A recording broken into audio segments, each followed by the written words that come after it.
Okay, it's pop quiz time. Don't worry, this one's pretty easy. Number 1, are you a magician?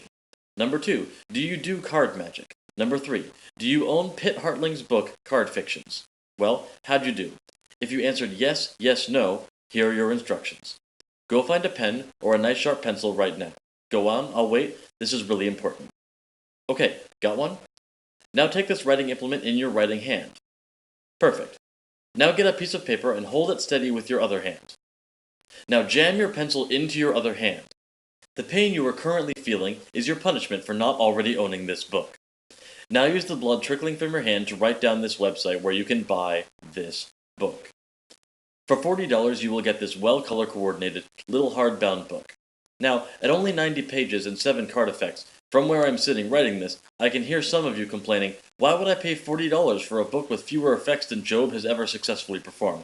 But, if you balk at a $40 book with 7 effects, turn to your left, look at your shelf, and see how many single trick DVDs you've bought for $35. And then count how many you've bought that sucked. Card Fictions is small, but it isn't compensating for anything. It's one in a string of recent small books by single notable authors, and so far as I can tell, their only underlying unifying factor is their innate awesomeitude. Pitt Hartling, for as much as he looks like a parody of himself, constructs and presents his material extremely well. He explains his thinking for how to make an audience care about your presentation. This will be especially useful to those of you who cling to pattern lines claiming that the rules of being a magician require you to count down 10 cards, your grandmother taught you to turn half the pack upside down, or you bought an insurance policy on the trick you're currently performing. Let's face it, no one believes you and no one cares. If you say this with a straight face, the audience probably just thinks you rode the short bus to school as a kid. However, with an appropriately compelling or an appropriately tongue-in-cheek presentation, Pitt turns his character, Hines, a character who really does look like he rode the short bus to school, into a compelling miracle worker. Clever Dan. Card Fiction starts off with finger flicker. Don't worry, it's not as dirty as you think, unless you want it to be. If you need any evidence of the reactions you can get with this effect, just watch David Blaine's performance of it in his last special. His spectators' reactions seem to live up to any double entendre you found in the effect's name. Triple Countdown ups the ante. Unless you've been living under a rock or have stuck your fingers in your ears every time another magician has even tried to talk to you for the last 2 years, you've probably learned at least, say, 164 versions of any card at any number. Pitt's version of ACAAN actually places 3 different spectator selections at 3 different named numbers. The method is diabolically clever, and I really just wish I could tip the method here because it's that funny/awesome. It borders on stupidly simple, much easier than almost any other ACAAN I've seen before, and arguably much more deceptive.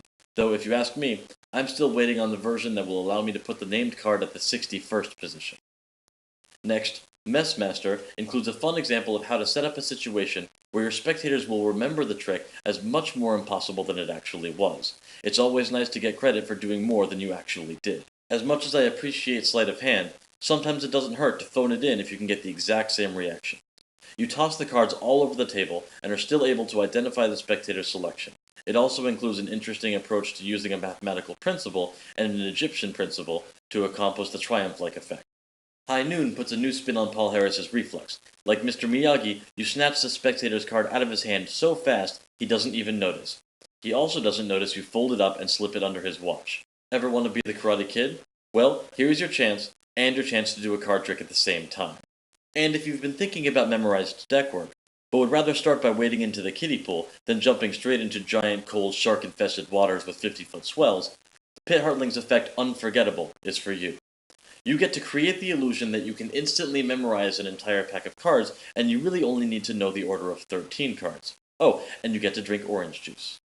There are also 2 essays on performance techniques to enhance your magic in this book. First, the performance mode, a way to control the level of your spectators' attention. And second, there is an essay on inducing challenges. It's a way to get your spectators to heckle you, on purpose, so you can do things they thought were legitimately impossible. It's like the judo of magic. You use your enemy's force against him. Or maybe it's like being one with the force. Either way, it will fulfill your childhood dreams. Unfortunately, both of these essays are much shorter than even my own 4th grade What I Did on My Summer Vacation essays. It's just enough to demonstrate possibility without enough substance to really help you apply the ideas to your magic. Pitt Hartling, you're a tease. The biggest frustration I felt with this book is the fact that the table of contents is useless. Useless, I tell you. Not because it didn't tell me the right page numbers, it was all too eager to let me know what pages each effect started on, but pages 3 through 90 are actually not numbered. Why did you even bother to include a table of contents? Just to tease me as a reader? I keep flipping through the book, hoping to find at least one page number, but alas. It's a good thing it's a small book, or this might actually have been aggravating. Curiously, however, Pitt numbered the footnotes with remarkable compulsion, and this is good. This is how magic instruction should be done. This is how magic books should be written. Magic is by nature a secretive art. Performers hardly ever credit an effect's creator in performance, and this probably makes sense. It would be kind of obnoxious to credit every move in a routine, berating your lay audience with a diatribe about the 7 Marlowe moves, 8 Vernon moves, and the 2 that both Marlowe and Vernon claim, and then the 1 random move by Pitt Hartling because you bought this book and loved it so much. So fine. Creators won't get the kind of credit musicians, poets, singers, etc. might get in front of audiences. But then we owe it to ourselves to give credit within the community. This is the only real way that worthy magicians can leave their legacy and get the recognition they deserve. So, that's it. If you can do a Pharaoh shuffle, buy this book. If you know how to retain the top few cards in a shuffle, buy this book. If you want to support magicians who are actually honoring and recognizing other magicians' past achievements, buy this book. If you voted for Voldemort, well, this book probably isn't for you.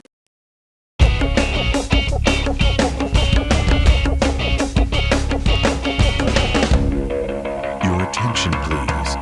Please yell if you are paying attention.